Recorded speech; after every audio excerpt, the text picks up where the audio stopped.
एक मिनट एक मिनट एक मिनट एक मिनट, अटेंडेंस लगाएं। उमर तुम्हारा क्या रोल नंबर? हाँ, 19050, ठीक है।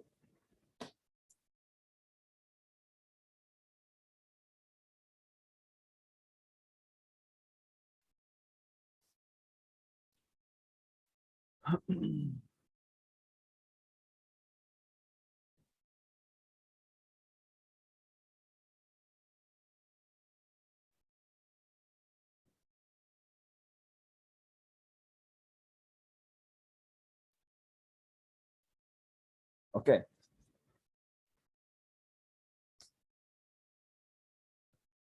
चलें जी, should we start now? So let me disable the chat. All right. अच्छा, so today's lecture is about about an interesting topic, जो कि मैं अभी आपसे थोड़ी देर में बात करता हूँ उसके बारे में। ठीक है, let me take grey. Grey की जरूरत है, ग्रे नहीं है,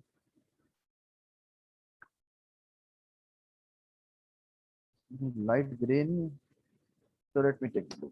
ओके, तो अभी तक हमने ग्राफ में क्या क्या पढ़ा है? हमने यहाँ से स्टार्ट किया था रीचेबिलिटी प्रॉब्लम, और फिर हमने दो नोटेशंस पढ़ी थी, एडिशेंसी मैट्रिक्स और एडिशेंसी लिस्ट, और फिर उस दोनों के हमने फायदे देखे थे।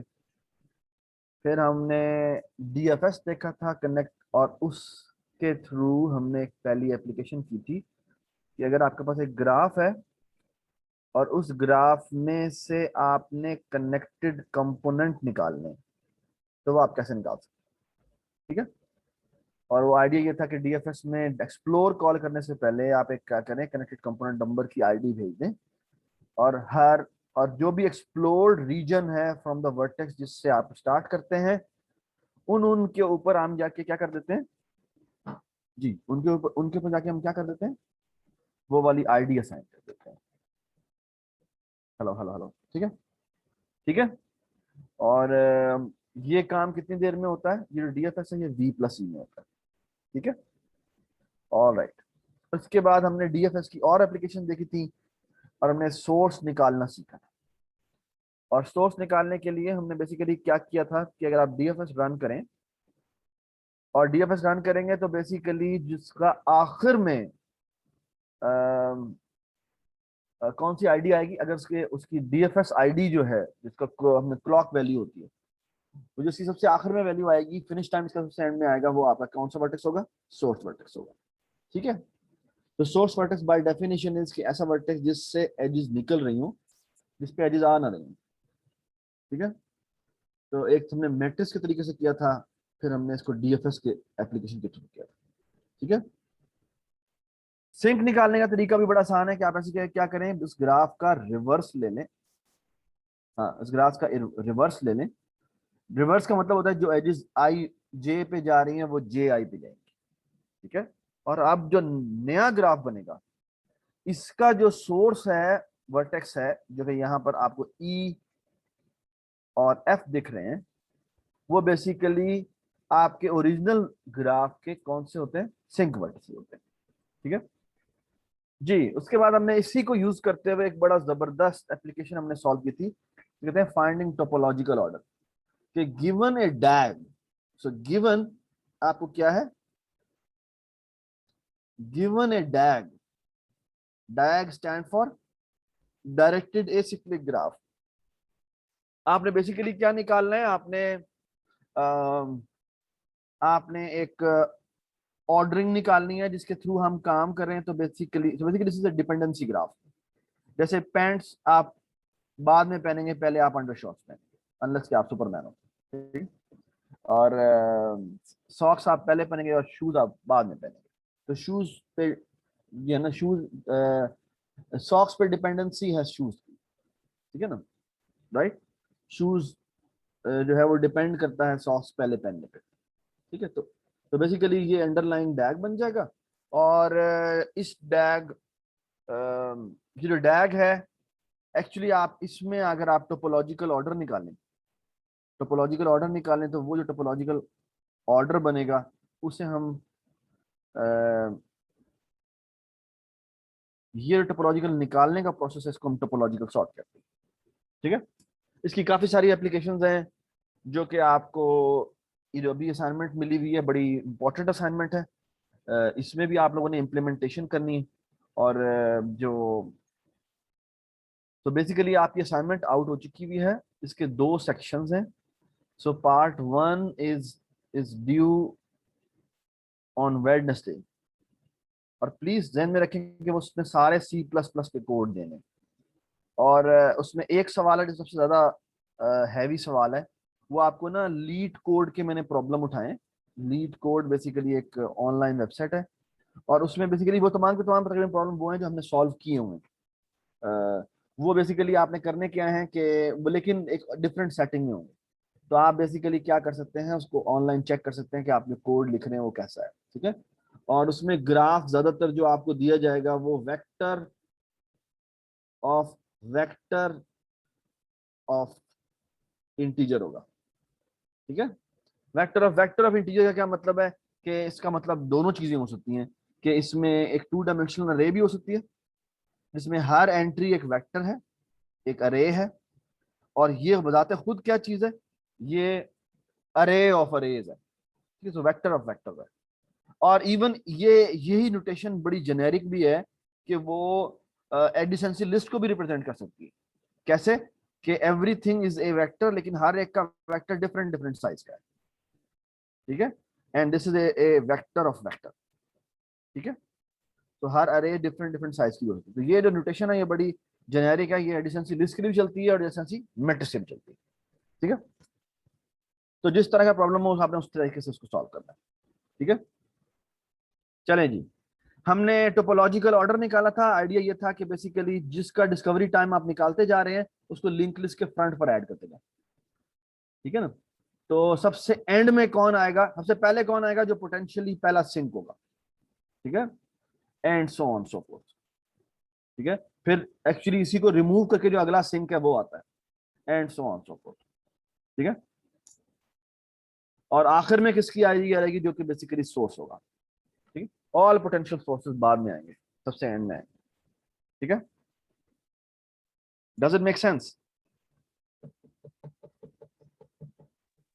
Yes sir. फिर हमने एक बड़ी मजेदार एप्लीकेशन की थी जिसमें हमने स्ट्रांगली कनेक्टेड कंपोनेंट्स निकाले थे। और स्ट्रांगली कनेक्टेड कंपोनेंट की डेफिनेशन ये थी कि अगर मैं ए से बी तक जा सकता हूं तो मैं बी से वापस ए तक आ सकता हूं। तो जैसे ये एग्जांपल थी ए की कनेक्टेड कंपोनेंट की, ये 4 कनेक्टेड कंपोनेंट थे, लेकिन हमने जब ये एज ऐड की थी तो हमने इसकी भी एक ही कनेक्टेड कंपोनेंट बन गया था। और इस एग्जांपल में आपके पास 1 2 3 4 5 कनेक्टेड कंपोनेंट्स। तो हमने बेसिकली क्या कहा था कि ये इसको अगर हम इन connected components, strongly connected components को अगर हम श्रिंक कर दें तो अंडरलाइन जो ग्राफ बनता है वो क्या होता है, डैग होता है। और हमने सबसे पहले स्लो इंप्लीमेंटेशन की थी। उसमें आइडिया क्या है कि हम पहले सिंक का कोई भी वर्टेक्स ढूंढें, उसके ऊपर डीएफएस कॉल करें, उस पर एक्सप्लोर कॉल करें और उसको उस पूरे सेक्शन को रिमूव कर दें। फिर अगला सिंक ढूंढें और उस सेक्शन को एक्सप्लोर कॉल करें, उसे रिमूव कर दें, and so on so fourth. ये सिंक ढूंढने का प्रोसेस बड़ा ज्यादा टाइम ले रहा था। तो बेसिकली ये टाइम ले रहा था C time V plus C। ठीक है, जो काफी ज्यादा है। और इसको फिर हमने बेहतर किया था बाय कोसा राजूज एल्गोरिथम। और वो आइडिया क्या था कि बेसिकली आप क्या करें, इस ग्राफ का रिवर्स ले लें और रिवर्स करके बेसिकली आप क्या करें, इसकी डीएफएस ऑर्डरिंग निकालें। तो बेसिकली यहाँ पर जो जो सोर्स आएगा वो यहाँ का क्या होगा, सिंक होगा। और फिर उस ऑर्डर में आप क्या करें, एक्सप्लोर कॉल करते जाएं। तो using only 2 explorations, 2 DFS, we can actually figure out what uh, what are the strongly connected components. फिर हमने बेसिकली एक बड़ी मजेदार चीज की थी जो कि हमें टार्जन का आइडिया था, जो कि हमें एसन ने दिया था, जो एक डीएफएस यूज करता है। ठीक है, और आइडिया यही था कि जैसे ही आपको किसी का फिनिश टाइम कंप्यूट होता है आप उसी पे एक्सप्लोर कॉल कर दें। ठीक है, दोबारा से। तो वो बेसिकली एक और आईडी सेट कर दे तो वो बेसिकली वो सारे कनेक्टेड कंपोनेंट्स आते जाएंगे। ठीक है, तो एक डीएफएस से भी हो जाता है। अच्छा जी, उसके बाद हम डीएफएस पे गए थे। जिसकी एप्लीकेशन क्या थी, shortest path in a graph निकालना था। और वो किस तरह चलता है, वो क्यू में इंसर्ट करके रिपल इफेक्ट की फॉर्म में जाता है। तो पहले 1 यूनिट डिस्टेंस के सारे आते हैं, जो पहला सर्कल है, फिर इनके नेबर्स आएंगे, तो जो वो 2 डिस्टेंस के होंगे वो क्यू में पुश होंगे। फिर आप इनको निकाल कर जब आप अगली लेयर डालेंगे तो वो 3 डिस्टेंस की होगी। तो इस तरह से जो डिस्टेंस कंप्यूट होता है वो आपका क्या होता है, शॉर्टेस्ट डिस्टेंस होता है। ठीक है, सो बीएफएस, तो बीएफएस का आइडिया ये था जो कि आपके सामने इंप्लीमेंटेड है। ठीक है जी। फिर हमने ग्रिड ग्राफ देखा था, और ग्रिड ग्राफ में हमने बेसिकली इसका फायदा क्या होता है कि आपको पॉइंटर्स सेव नहीं करने पड़ते, यू कैन यूजिंग इंडेक्सेस। तो आपका ग्राफ का साइज जो है, ये जो ग्राफ है इसका साइज जो है वो v/v है, लेकिन इसमें आपको नेबरहुड इंफॉर्मेशन को सेव करने की जरूरत नहीं है, एक्स्ट्रा पॉइंटर रखने की जरूरत नहीं है। आप बेसिकली आई जे से, अगर इसका कोऑर्डिनेट आई जे है तो उसके नेबरहुड जो है वो आप कंप्यूट कर सकते हैं, i-1j-1, i-1j, i-1j+1 and so on so fourth. ठीक है, तो पॉइंटर्स आपको सेव करने की जरूरत नहीं है, और आपको जो असाइनमेंट मिली है उसके अंदर ग्रिड ग्राफ्स ही ज्यादातर मिले हुए हैं। ठीक है, तो ग्रिड ग्राफ के ऊपर भी काम हो रहा है वहां पे जी। फिर हमने एक बड़ी जबरदस्त एप्लीकेशन की थी, इसका नाम था finding the shortest path. Shortest path हमने कैसे निकाला था, हमने बीएफएस चलाने की कोशिश की थी, बट बीएफएस फेल्ड। क्यों? क्योंकि बीएफएस के थ्रू आप जो जिस एज पे करीबी हम वो तो सिर्फ ये देखता है कि भाई मैंने अपने सराउंडिंग में जो भी जो हैं एजेस हैं, इसके एडिशेंसी में जो पड़े हुए हैं उनको मैं जाके पहले विजिट कर। ठीक है, और सो दिस आइडिया फेल्ड। फिर हमने बेसिकली एक आइडिया दिया था जो कि था, कौन सा आइडिया, कि हमने जो वेटेड एजेस हैं इनके ऊपर क्या कर दें। वेटेड एजेस में हम क्या करते हैं, हम बेसिकली जितना वेट का वर्टेक्स होता एज होता है, हम उससे एक -1 जो है क्या ऐड कर देते हैं, वर्टिसेस ऐड कर देते हैं। ठीक है जी, और फिर इसके ऊपर हम बीएफएस चला देते हैं जी। आप बता सकते हैं इसमें, इस आइडिया में प्रॉब्लम क्या था भैया? आवाज आ रही है आप लोगों को? जी सर। हाँ जी, क्या आइडिया, इसमें मसला क्या था? सर इसमें अनस तुम अगर ना बताओ, डिस्टेंस, तुम ना बताओ, ओके तुमने पहले भी बताया था। हाँ जी, कोई और बताए। Afan, sir inefficient. ये बहुत इनएफिशिएंट था। बेसिकली इसका जो एल्गोरिथम था वो सूडो एल्गोरिथम था। Why it was a pseudo algorithm?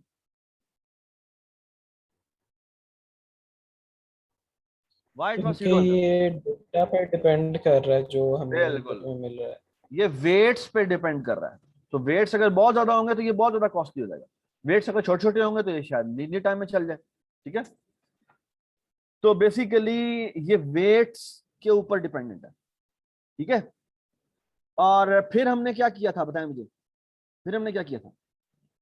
फिर हमने कहा था नहीं ये काम नहीं करते, हम एक और आइडिया लेके आए थे। हमने कहा था ये वेट्स बहुत ज्यादा हो सकते हैं। फिर हमने अलार्म क्लॉक का आइडिया दिया था। अलार्म क्लॉक का आइडिया ये था कि हम क्या करते हैं कि हर जिस वर्टेक्स से हम शुरू होते हैं उसके बाद हम अलार्म सेट कर देते हैं कि इसका अलार्म क्लॉक 100 हो गया और इसका अलार्म क्लॉक जो है वो क्या हो गया, 200 हो गया। आप क्या करें, वो क्लॉक को चलाते जाएं जब तक कि जिसकी बारी नहीं आती, जिसकी बारी आएगी फिर उसको हम निकालेंगे जी। इसका मसला क्या था, ये भी सूडो एल्गोरिथम था। क्यों?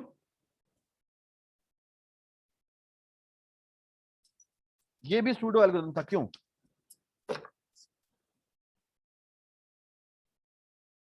और भाई बता दो यार क्या हो गया? वो डिपेंडेंट है। क्योंकि ये भी अलार्म क्लॉक चल रहा है जब तक किसी की बारी नहीं आती।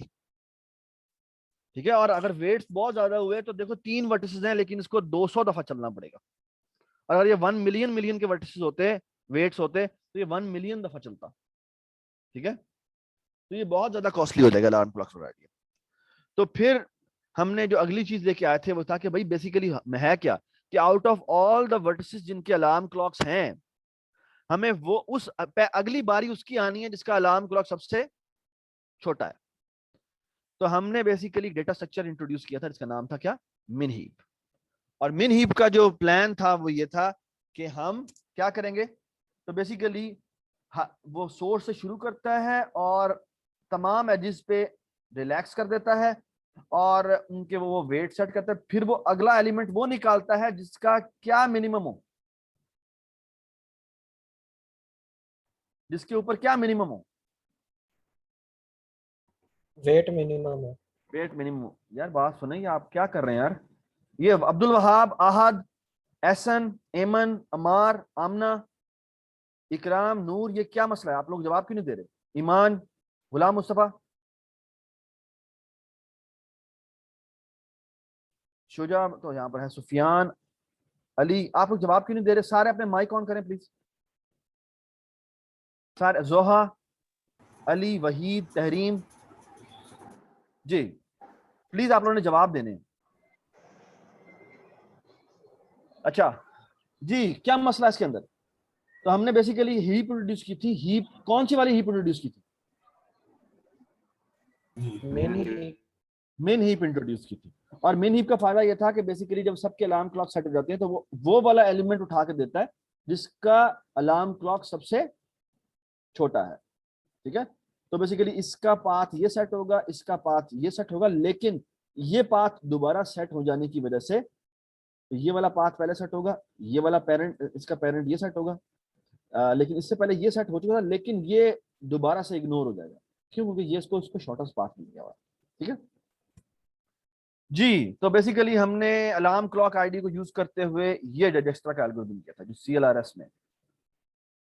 ठीक है, और आइडिया क्या है, आइडिया ये है कि सबसे पहले सबके डिस्टेंसेस इंफिनिटी कर दो, प्रीवियस को निल कर दो, और फिर सबके एक हीप बना दो, distance of S will be 0, बाकी सबके डिस्टेंसेस इंफिनिटी हैं।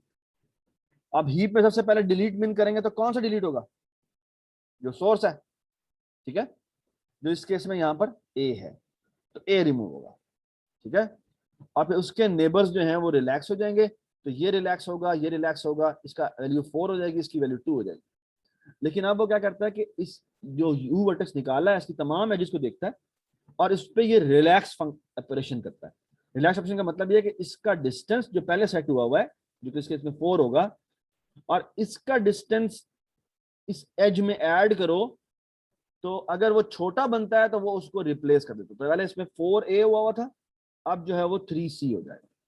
3 का मतलब इसका डिस्टेंस 3 है, C का मतलब है इसका पेरेंट पहले A था, अब पेरेंट इसका क्या है, C है। Does it make sense. तो इस तरह आप बेसिकली इसको चला सकते हैं। इस एल्गोरिथम को क्या कहते हैं, कौन सा एल्गोरिथम कहते हैं, डिजक्स्ट्रा एल्गोरिथम। ठीक है जी, डिजक्स्ट्रा एल्गोरिथम कहां फेल होता है, नेगेटिव वैल्यूज पे। नेगेटिव है। नेगेटिव एजेस के ऊपर, नेगेटिव एजेस पे जाके ये फेल हो जाता है। ठीक है, और नेगेटिव एजेस को हमने हैंडल करने के लिए हम लेके आए थे क्या, बेलमैन फोल्ड। और बेलमैन फोल्ड के ऊपर हमने बड़ी जबरदस्त बात की थी कि ये एक रिलैक्स ऑपरेशन है।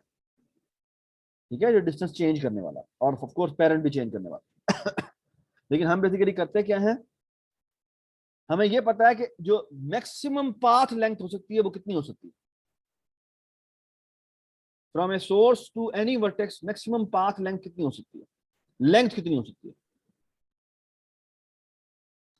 v-1 v-1 लेंथ की हो सकती है। ये पाथ की डेफिनेशन है। ठीक है, क्योंकि इसमें कोई भी वर्टेक्स दोबारा रिपीट नहीं होता, तो मैक्सिमम पाथ लेंथ v-1 है, तो ये आपके पास पाथ आ गया। ठीक है, डज इट मेक सेंस। और हम क्या कर रहे हैं कि हमने बेसिकली बेलमैन फोर्ड का आइडिया ये था कि वो हर एज पे जाता है, तो सबसे पहले उसका डिस्टेंस, जो डिस्टेंस ऑफ S जो है वो 0 कर देता है, और फिर हर एज पे जाता है और कहता है भाई क्या करो, अपडेट कॉल कर दो। ठीक है, तो S की तो सबसे पहली दफा जब हम चलाएंगे तो हमें पता है कि S की सिर्फ शायद हो सकता है सिर्फ एक ही लेंथ की सराउंडिंग एक्ट की हो। फिर जब हम दोबारा चलाएंगे तो वो क्या करेगा, फिर वो दोबारा चलाएगा तो वो बेसिकली दोबारा से अपडेट करेगा, तो वो ये वाले तो अपडेट नहीं होंगे, लेकिन इसके नेबर्स जो हैं वो अब अपडेट होंगे। ठीक है, और हमें ये पता है कि अगर हम S से शुरू हुए थे तो जो मैक्सिमम लेंथ बनती है वो कितने लेंथ की हो सकती है, वो हमारी v-1 लेंथ की हो सकती है। तो ये काम हमने जो है वो कितनी दफा किया था, v-1 दफा किया था। तो ये देखें जी, v-1 दफा रिपीट करो और हर एज पे जाओ और उस पर अपडेट कॉल कर दो। ठीक है, तो इस एल्गोरिथम की कॉम्प्लेक्सिटी कितनी थी, v टाइम हमने क्या किया है,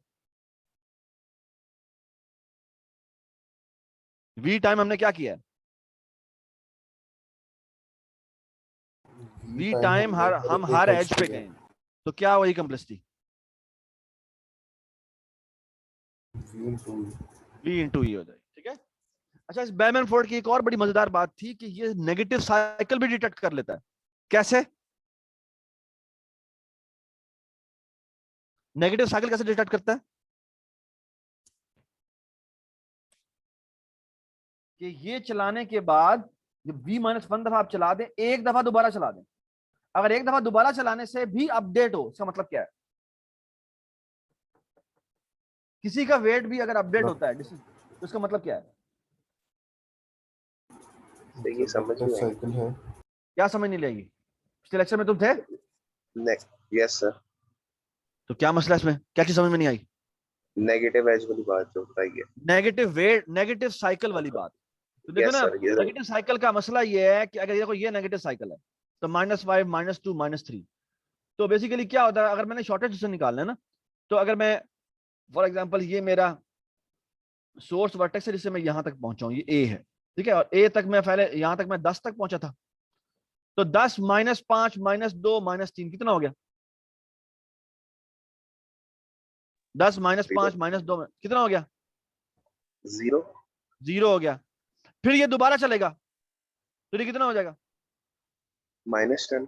-10। फिर ये दोबारा चलेगा, कितना हो जाएगा? -20। तो बेसिकली ये तो कभी भी शॉर्टेस्ट निकाल ही नहीं पाएगा, क्योंकि वो शॉर्टेस्ट साइकिल में कोई फंसा हुआ है, तो वो बार बार अपडेट हो रहा है। तो हमें पता है कि अगर साइकिल उसमें नहीं है, शॉर्टेस्ट साइकिल नहीं, अगर उसमें नेगेटिव एज साइकिल नहीं है, तो आप v-1 दफा जब इसको चलाएंगे, v-1 दफा, तो शॉर्टेस्ट डिस्टेंस सबके निकल आए होंगे। और अब अगर दोबारा से हम एक दफा इसको चला दें, ये वाले पोर्शन को एक दफा दोबारा चला दें, और आप भी अगर वो किसी की वैल्यू को अपडेट करता है, तो उसका मतलब क्या है कि वो नेगेटिव एज साइकिल में फंसा हुआ है। और आप एक दफा दोबारा चलाएंगे तो वो और कम हो जाएंगे, आप एक दफा और चलाएंगे और डिस्टेंस कम हो जाएंगे। तो बेलमैन फोर्ड एक दफा आप एक दफा ये वाला चीज, ये इंटीरियर लूप एक दफा दोबारा चला दें, किसी की वैल्यू अगर नेगेटिव दोबारा से होती है, हैपन अगेन, तो इसका मतलब नेगेटिव साइकिल एग्जिस्ट करता है, ठीक है। यस ये सर। नेगेटिव साइकिल डिटेक्ट करने के लिए मुझे कितनी दफा दोबारा चलना पड़ा? एक दफा एक दफा दोबारा चलना पड़ा, तो ये यहाँ आ जाएगा। तो ई हो जाएगा। हाँ, और बाद में ये मैंने ऊपर वाला जो एल्गोरिथम है वो v-1 दफा चलाया था, तो v-1 इंटू ई प्लस ई, तो बेसिकली v टाइम ई कंफर्म हो गया, तो v टाइम ई हो गया, ठीक है। तो ये कॉम्प्लेक्सिटी है बेलमैन फोर्ड, ठीक है। ये जो नीचे अपडेट प्रोसीजर के अंदर एल लिखा हुआ है, एल ब्रैकेट यूवी, वो एल क्या है? क्या मतलब? ये एल एल इसकी लेंथ है, तो डिस्टेंस ऑफ यू का मतलब है कि इसके ऊपर क्या डिस्टेंस आया हुआ था। डिस्टेंस ऑफ एल यूवी का मतलब है कि इस यहां से यहां तक इसकी वैल्यू कितनी है, ठीक है। तो ये -5 इसकी बात हो रही है, तो ये जो एजेस वेट है ना, ये बेसिकली ये लेंथ है यूवी, यानी ए और ये लेट से डी है, तो ए डी की दरमियान में जो एज है उसका वेट कितना है, ठीक है। अच्छा जी, आगे चलते हैं हम। So we are done with Bellman Ford, ठीक है। अच्छा, एक और बात कर लेते हैं। सो अगर आपके पास डायरेक्टेड एसिक्लिक ग्राफ और उसमें आपने वेटेड वेटेड शॉर्टेस्ट पास निकालनी, तो कैसे करेंगे? तो ये में रख लें डायरेक्टेड एसिक्लिक ग्राफ, ठीक है। और मैं एक काम करता हूं जी, आपके पास डायरेक्टेड एसिक्लिक ग्राफ, आप मुझे बताएं इसे कैसे सॉल्व करेंगे जी, कैसे सॉल्व करेंगे इसको? डायरेक्टेड एसिक्लिक ग्राफ है, कैन यू डू बेटर? जी, डायरेक्टेड एसिक्लिक ग्राफ का मतलब क्या होता है, इसमें क्या नहीं है? साइकिल। साइकिल ही नहीं है भाई, साइकिल ही नहीं है, साइकिल है ही नहीं, नो साइकिल्स, तो नो साइकिल्स, ठीक है। तो आप इसको कैसे सॉल्व कर सकते हैं जी? बड़ा आसान तरीका है। तो what's the algorithm? So shortest path निकालने फ्रॉम एस, ठीक है। तो एस तुम्हें मिला होगा, so for all the vertices u reachable from s, distance of u is set to the distance from s to u and also parents are set, ठीक है जी। कैसे करेंगे? हिंट है, हिंट, टोपोलॉजिकल सॉर्ट, जी कैसे कर सकते हैं हम? मे बी वही टोपोलॉजिकल सॉर्ट ही बस डायरेक्ट चला हो जी हम पहले लीनियराइज कर देते हैं, हम टोपोलॉजिकल सॉर्ट कर देते हैं। टोपोलॉजिकल सॉर्ट होने का मतलब क्या है कि वो पहले लीनियराइज हो जाएगा, ठीक है। तो बेसिकली क्या हो जाएगा, ये बेसिकली इस तरह की चीज आ जाएगी। लेकिन मैं थोड़ा सा आपको दिखाता हूँ। तो इमेजिन करें, ओहो, तो बेसिकली आपके पास अगर ग्राफ है, इस तरह का ग्राफ है, इसमें साइकिल नहीं है, तो बेसिकली वो इस तरह का ऑर्डर बना देगा। जब ऑर्डर बना देगा तो आपका फॉर एग्जांपल ये सोर्स है, ये सोर्स हो सकता है, कोई भी सोर्स हो सकता है। अगर बाय द वे अगर ये सोर्स होता, अगर ये सोर्स होता, मैं दोबारा उसे जा रहा हूं, सॉरी सॉरी अबाउट दिस, यहां पर है, ठीक है। So imagine the following. So आप क्या करें, आपके पास एक ग्राफ दिया हुआ है, सबसे पहले तो उसका ऑर्डर निकाल लें। तो फॉर एग्जांपल यहां से यहां आता है, यहां से यहां आता है, आपने ये टोपोलॉजिकल ऑर्डर निकाल लिया। तो यहां से एज यहां जा रही है, यहां से एज यहां जा रही है, यहां से एज यहां जा रही है, यहां से यहां भी जा रही है, और यहां से यहां भी जा रही है, और यहां से यहां भी जा रही है, ठीक है। इनके ऊपर हम डिफरेंट वेट्स भी डाल देते हैं। सो फॉर एग्जांपल ये एक वर्टेक्स है जिससे यहां से यहां जा सकते हैं, ठीक है। और इनके नंबर दे देते हैं 1 2 3 4 5 6 7 और ये है 8, ठीक है। इनके ऊपर डिफरेंट वेट्स डाल देते हैं। लेट्स से ये 5 है, ये 5 है, ये भी वर्टेक्स है जो कि लेट्स से 10 डिस्टेंस का है, और ये भी एक है जिसका इस वैल्यू 1 है, और ये जो वैल्यू है ये 15 है, ठीक है। अच्छा आप लेट्स से इमेजिन करें कि सोर्स ये था। अब अगर सोर्स में ये कहूं तो पहले मुझे बताएं 2 से 1 तक मैं जा सकता हूं?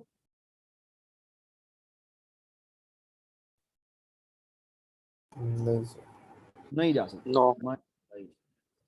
6 7 और लेट्स से यहाँ पे गए जो कि -1, ठीक है। और यहाँ सर पे ये कैसे हो सकता है कि सोर्स सेकंड वाला हो? मतलब बिल्कुल हो सकता है कि नहीं linearize हो कर सकता। दिया। भाई कोई भी वर्टेक्स, मुझे ये पता है कि आपके पास एक डैग है और उसमें कोई भी एक वर्टेक्स है, उससे मैंने तमाम के डिस्टेंस निकाले। तो बेसिकली अगर ये सोर्स है तो इससे इसका डिस्टेंस जो है वो क्या रहेगा, इन्फिनिटी रहेगा। यानी ठीक है। आप 2 से 1 तक नहीं पहुंच सकते, and it is correct basically, ठीक है। सो एक्चुअली आप एक काम करें, इस ग्राफ को लीनियराइज कर दें और बेसिकली क्या करें, उस लीनियराइज ऑर्डर में चलें, ठीक है। और बेसिकली एस जो है उसका डिस्टेंस आपने 0 किया हुआ होगा, ठीक है। तो ये लेट से 5 है, तो इन्फिनिटी प्लस 5 कितना होता है? सब पहले सारों के डिस्टेंस इन्फिनिटी है, इन्फिनिटी इन्फिनिटी, ये भी इन्फिनिटी, सारे डिस्टेंस इन्फिनिटी है। तो हम क्या करेंगे बताएं मुझे जी। सबसे पहले वर्टेक्स आया 1, सोर्स के तो सारे 1 नेबर्स को 5। 1 का हम क्या करेंगे, तो 1 की क्या ये एज यहां पर अपडेट होगी, यहां से यहां पर अपडेट होगी या नहीं होगी, मुझे बताएं। सो इन्फिनिटी प्लस 5 जो है वो कितना होता है?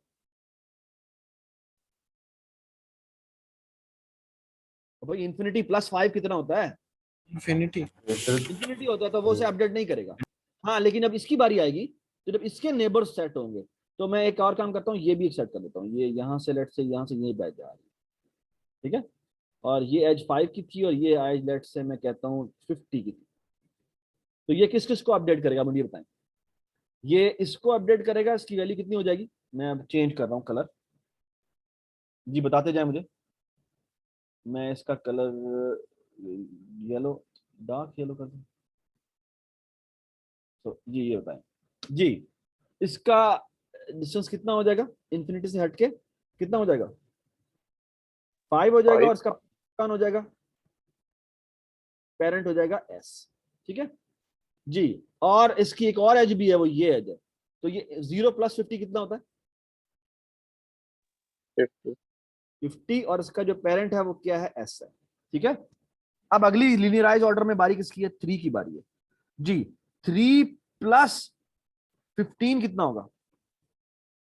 तो 3 के ऊपर डिस्टेंस कितना है? 5 है, तो 5 प्लस 15 कितना हो गया? 20. 20। तो ये हो गया 20 सेट। और इसका पेरेंट कौन है? इसका पेरेंट बेसिकली 3 है, ठीक है। और बाय द वे ये सोर्स नहीं है, ये बेसिकली 1 है, ठीक है। सोर्स हमारा बेसिकली ये 2 था, सॉरी, ये 2 होगा, ठीक है। ये डिस्टेंस है इसका, और ये, इसको मैं इरेज कर देता हूं।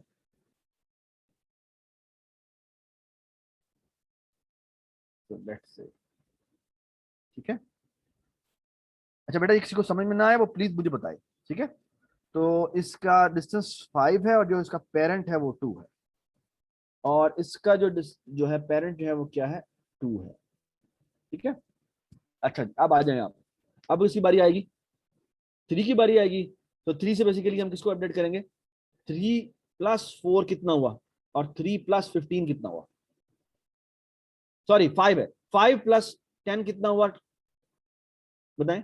5 प्लस 15 तो हो गया 20, 5 प्लस 10 कितना होता है? 15. 15.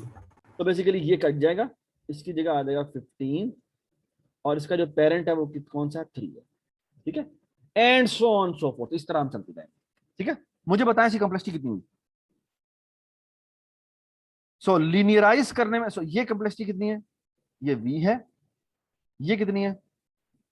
लीनियराइज करने में मुझे कितना टाइम लगा? v प्लस सी, ठीक है। और अब मैं लीनियराइज ऑर्डर में जा रहा हूं और हर एक की एजेस को गो थ्रू कर रहा हूं, ये भी कितना टाइम लेगा?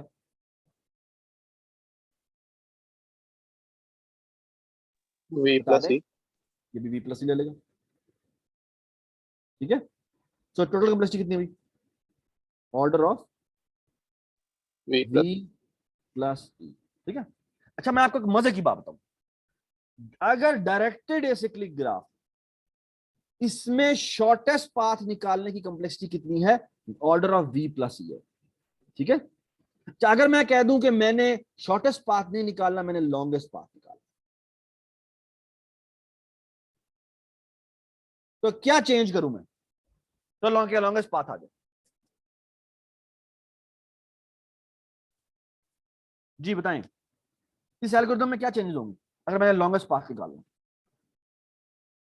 सबके डिस्टेंसेस क्या इंफिनिटी सेट होंगे? माइनस इन्फिनिटी कर देंगे और वेरी गुड सबको। जी। सबसे पहली बात, सबसे पहली चेंज कि यहां पर इंफिनिटी नहीं होगा, यहां पर माइनस इंफिनिटी होगा, ठीक है। प्रीवियस नील होगा, और यहां पर अपडेट की डेफिनेशन बदल जाएगी। अपडेट की डेफिनेशन क्या थी याद? अपडेट की डेफिनेशन ये थी कि हमने मिनिमम निकालना होता था इन दोनों के दरमियान। अब क्या करेंगे? अब मैक्सिमम निकाल लो। मैक्सिमम निकालेंगे। तो दैट्स द ओनली चेंज, इसका मैक्सिमम निकालना। और अगर मैक्स अपडेट होता है तो पेरेंट भी अपडेट करता है, ठीक है। तो बेसिकली अगर डायरेक्टेड एसिक्लिक ग्राफ है तो उसमें शॉर्टेस्ट पाथ निकालना या लॉन्गेस्ट पाथ निकालना, दोनों के दोनों आप v प्लस ई में निकाल सकते, ठीक है। लेकिन मैं आपको एक छोटी सी बात बता दूं, अगर आपके पास डायरेक्टेड एसिक्लिक ग्राफ ना हो, जनरल ग्राफ जी हो, इसमें शॉर्टेस्ट पाथ निकालना तो बड़ा आसान है, लेकिन इसमें लॉन्गेस्ट पाथ निकालना, क्या आप लॉन्गेस्ट पाथ निकाल के देंगे मुझे? It is known to be one of the hardest problem in computer science, और इस प्रॉब्लम को कहते हैं कि ये बेसिकली एनपी कंप्लीट प्रॉब्लम। अगर कोई एफिशिएंट एल्गोरिथम निकाल दे, एफिशिएंट एल्गोरिथम का मतलब क्या है? बेसिकली कोई मुझे v प्लस ई में की पावर 10 में निकाल दे, की पावर 20 में निकाल दे, की पावर 30 में निकाल दे, कोई इसमें भी निकाल के ला दे, तो उसको $1 बिलियन का इनाम मिलेगा। And I will not going to pay it. वो जो कंप्यूटर की जो बहुत बड़ी सोसाइटी है ट्यूरिंग वाली, वो बेसिकली आपको ट्यूरिंग अवार्ड भी दे देगी। तो आज तक कोई भी इसका लीनियर, यानी कि पॉलिनोमियल टाइम में, पॉलिनोमियल भी लीनियर नहीं, polynomial in the power of 10 कर लो, 220 कर लो, 30 कर लो, उसमें भी कोई नहीं निकाल के ला सकता। लॉन्गेस्ट पाथ निकालना इतना मुश्किल सवाल है, तो मुश्किल प्रॉब्लम है। लेकिन जनरल ग्राफ में, अगर डायरेक्टेड एसिक्लिक ग्राफ हो तो उसमें तो लीनियर टाइम में निकल आता है, ठीक है। ये बात समझ आ गई? चलें आगे चलते हैं। अच्छा जी, अब मैं आपके सामने एक और बड़ा प्रॉब्लम मजेदार दे रहा हूं, इसका नाम है finding the minimum cost. Finding the minimum cost road network. अच्छा, मिनिमम कॉस्ट रोड नेटवर्क का मतलब क्या है, पहले मैं आपको वो बताता हूं। मिनिमम कॉस्ट रोड नेटवर्क का मतलब ये है कि आपके पास एक ग्राफ दिया होगा, तो मैं आपके सामने ये ग्राफ दे रहा हूं, ठीक है। इनके ऊपर वेटेड एजेस होंगे। आप इसको इस तरह समझे कि अगर मैं यहां से यहां तक रोड बनाऊं तो इसकी कॉस्ट है लेट्स से 100 यूनिट्स। यहां से यहां तक कॉस्ट बनाऊं, रोड बनाऊं, तो ये फॉर एग्जांपल इस पे लगेंगे 200 करोड़ रुपए लगेंगे। यहां से यहां तक रोड बनाऊं तो लेट्स से यहाँ पर 300 अरब रुपए लगेंगे। लेकिन यहां से यहां तक डायरेक्ट रोड बना दूं तो वो लेट्स से हो सकता है 600 अरब रुपए लगेंगे, ठीक है। यहां से यहां तक रोड बनाऊं तो लेट्स से 1 करोड़ में बन जाए, ये 100 करोड़ में बन जाए, ठीक है। यहां से यहां तक रोड बनाऊं तो वो हो सकता है कि 50 करोड़ में बन जाए। यहाँ से यहाँ तक रोड बनाऊं तो वो भी हो सकता है कि 300 अरब में बन जाए, समथिंग लाइक दैट, ठीक है। सिमिलरली यहाँ से यहाँ तक रोड बनाए, यहाँ से यहाँ तक रोड बनाए तो लेट्स से 700 अरब में बनती है। लेकिन यहाँ से यहाँ तक रोड बनाए तो लेट्स से ये 800 अरब में बनती है। यहाँ से यहाँ तक रोड बनाए तो वो लेट्स से कोई 600 कर लेते हैं, समथिंग लाइक दैट। यहाँ से यहाँ तक रोड बनाए तो वो लेट्स से 300 में बनती है। तो सवाल पता क्या है, सवाल ये है कि मैं कौन कौन सी रोडें बनाऊं सच दैट कि मैं फिर, मेरे पास भाई, आप पाकिस्तान में रहते हैं, आपके पैसे बड़े कम है, तो आप हर जगह से हर जगह रोड नहीं बना सकते, ठीक है। आपने बेसिकली क्या बनाना है, आपका अपना रोड नेटवर्क बिछाना है, लेकिन रोड नेटवर्क ऐसा होना चाहिए कि मेरा मिनिमम कॉस्ट हो। मिनिमम कॉस्ट समझते हैं कि मैंने मिनिमम नंबर ऑफ रोड्स बना के मैं हर शहर को हर शहर से जोड़ दूं, ठीक है। क्या सवाल समझ में आया या नहीं आया? एवरीबडी अंडरस्टैंड द प्रॉब्लम कि मैंने मिनिमम रोड नेटवर्क बनाना है। अब मुझे आप बताएं, ये फॉर एग्जांपल मैंने बनाना हो तो मैं कौन कौन सी रोडें बनाऊं? जी बताना शुरू करें, कौन कौन सी रोड बनाऊं मैं? सबसे पहले कौन सी रोड बनाऊं आप ये बताएं, या जी। अच्छा, मैं इसी सौ डायरेक्ट की ना वाली। एक मिनट रुके, मैं इस डायरेक्ट की ना डबल कॉपी बना लेता हूँ। हमें बेसिकली 2 एल्गोरिथम करने, मेरे ख्याल में आप में से कोई इसके 2 आइडियाज बता देगा, आई एम 100% श्योर। जी, एक्चुअली देर आर एक्चुअली तकरीबन 2 तरीके तो हैं ही हैं, मुझे पता है। देखते हैं जी कौन बताता है।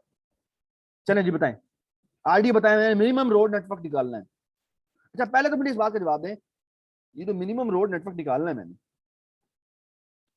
इसमें साइकिल हो सकता है? मिनिमम रोड नेटवर्क में साइकिल हो सकता है? उमर जी, इसमें साइकिल हो सकता है? पहले मुझे ये बताएं, नहीं। क्यों नहीं हो सकता? कोई और बताए, ऐसा ना आप नहीं बताना, कोई और बताए। इसमें साइकिल नहीं हो सकता, क्यों? यानी फॉर क्यों? एग्जांपल इस तरह की कोई चीज क्योंकि हो, सर एक मिनट, एक यहाँ ही से यहाँ रोड। पे जा रहे हैं, यहाँ से यहाँ जा रहे हैं, ये यहाँ से यूं जा रहा है, यहाँ से यूं जा रहा है, यहाँ से यूं जा रहा है। इसकी कॉस्ट है लेट्स से 200, इसकी कॉस्ट है लेट्स से 550, इसकी कॉस्ट है let's say 100, something like that. तो मैं कह रहा हूँ इस तरह का साइकिल नहीं बना सकते आप, साइकिल नहीं हो सकता, कभी भी साइकिल नहीं हो सकता। क्यों? अब बाय द वे ये सारे के सारे कॉस्ट जो है वो पॉजिटिव कॉस्ट है, ठीक है। हाँ जी बताएं, इसमें कभी भी साइकिल नहीं आएगा, क्यों नहीं आएगा? इस मुझे सिंपल सा इसका आर्गुमेंट दें, ये ट्रायंगल बनी हुई आपके सामने, इसमें साइकिल नहीं हो सकता। मिनिमम रोड नेटवर्क के अंदर मैं पैसे बचा सकता हूं यहाँ पे जी।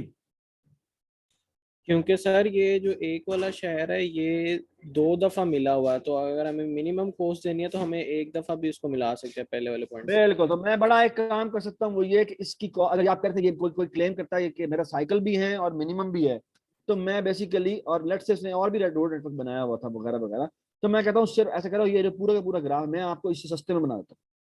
तो ठेकेदार जिस तरह काम करते हैं ना, तो वो बोली लगाएगा, कहेगा मैं अगर कोई अगर साइकिल वाला बना के देता है तो मैं उससे सस्ता बना के दिखा सकता हूँ। कैसे? कि मैं कहूँगा मेरा मुझे वही ग्राफ दे दे, और इस ग्राफ में से मैं जो जो साइकिल मेरा मेरा जहाँ बन रहा है उसकी सबसे मैक्सिमम वाली मैं एज निकालता हूँ, उसके उठा के बाहर फेंकता हूँ, यानी ये एज अब मेरी नहीं एग्जिस्ट करती। और अब मैं कहूंगा कि ये मेरा अब भी कनेक्टेड है, ये मेरा अब भी कनेक्टेड नेटवर्क है, तो मैंने बेसिकली कॉस्ट अपनी रिड्यूस कर ली। ये बात समझ आ गई? तो इसका मतलब क्या है? इसका मतलब ये है कि बेसिकली जो आप रोड नेटवर्क ढूंढ रहे हैं उसमें साइकिल तो है नहीं, तो ऐसा ग्राफ जिसमें साइकिल ना हो उसे क्या कहते हैं? Directed acyclic graph. नहीं नहीं, इसमें डायरेक्शन है ही नहीं, इट्स एन अनडायरेक्टेड ग्राफ। हाँ जी, इसे क्या कहते हैं? ऐसा ग्राफ जिसमें साइकिल ना हो उसे क्या कहते हैं?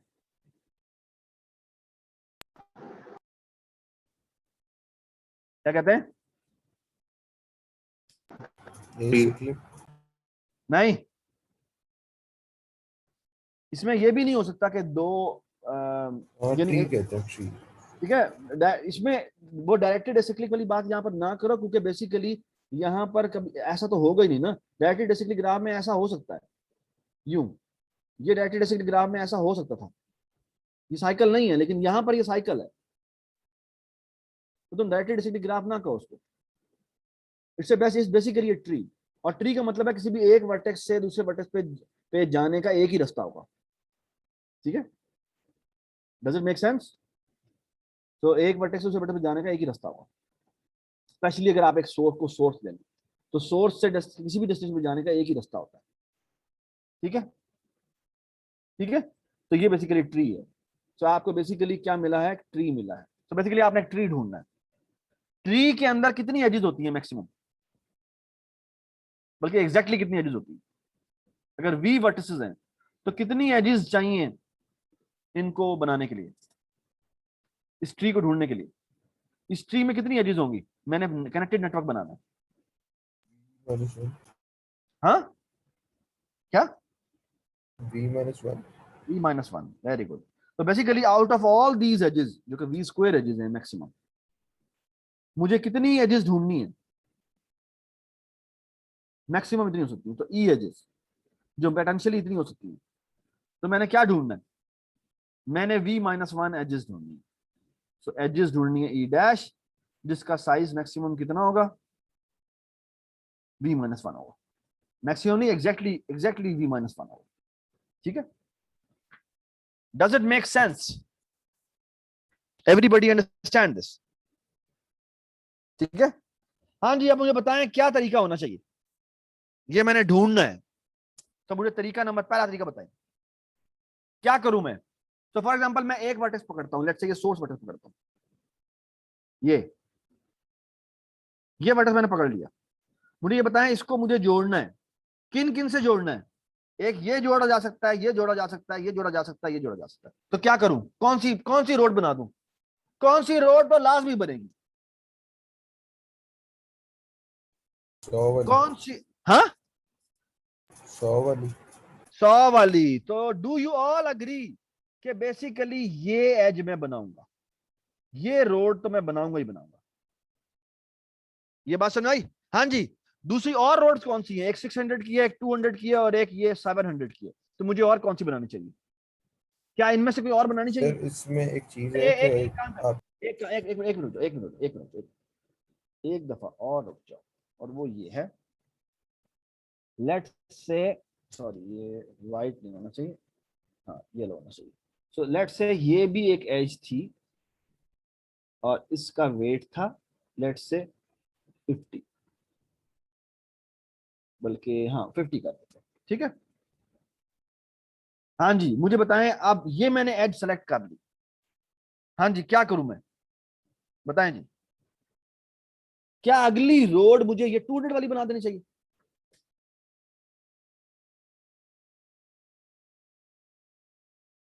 क्या अगली रोड मुझे 200 वाली बना देनी चाहिए या नहीं? नहीं, क्योंकि नहीं बनानी इससे तो हम चाहिए। चले गए ना, 100 वाली से दूसरी पे चले गए, तो अब उसके नेबर्स देखो। चले नहीं गए, अभी तक गए नहीं, अभी तक हमें बाकी तो हमने देखी नहीं।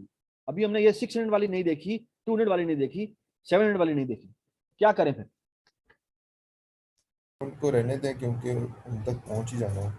तो बेसिकली हम बड़ी जबरदस्त चीज कर रहे हैं, वो ये कि बेसिकली अब एक बात बड़ी मजेदार ये है कि ये बेसिकली मेरा अब क्या बन गया, मेरी बकेट बन गई। इस बकेट में अब 2 वर्टिसेस हैं, एक ये एस है और एक ये लेट से ए है। इसको मैं बी कर देता हूँ, इसको मैं सी कर देता हूँ, इसको मैं डी कर देता हूँ और इसको मैं ई कर देता हूँ। अब एक बड़ा मजेदार बात है, और वो मजेदार बात यह है कि out of all the edges going out मुझे कौन सी सिलेक्ट करनी चाहिए?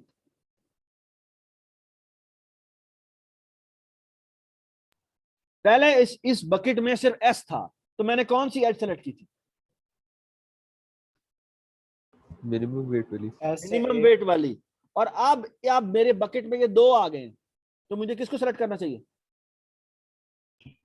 मिनिमम वाली को, 50 वाली मिनिमम वाली को। जो कौन सी वाली है? जो कौन सी वाली एज है? ACC। जो ए से सी पे जा रही है। तो बेसिकली मैं इस एज को ऐड करूंगा, और जैसे ही मैं इस एज को ऐड करूंगा मेरी जो बकेट है वो चेंज हो जाएगी। वो मेरी बकेट अब ये बन जाएगी। ये इस बकेट में ये 3 चीजें। So out of all the edges, so basically देखते हैं ये ट्री बनाता जा रहा है। ये जो व्हाइट एजेस है ये ट्री बनाता जा रहा है। हाँ जी, out of all the edges going out I should select which one? The minimum one.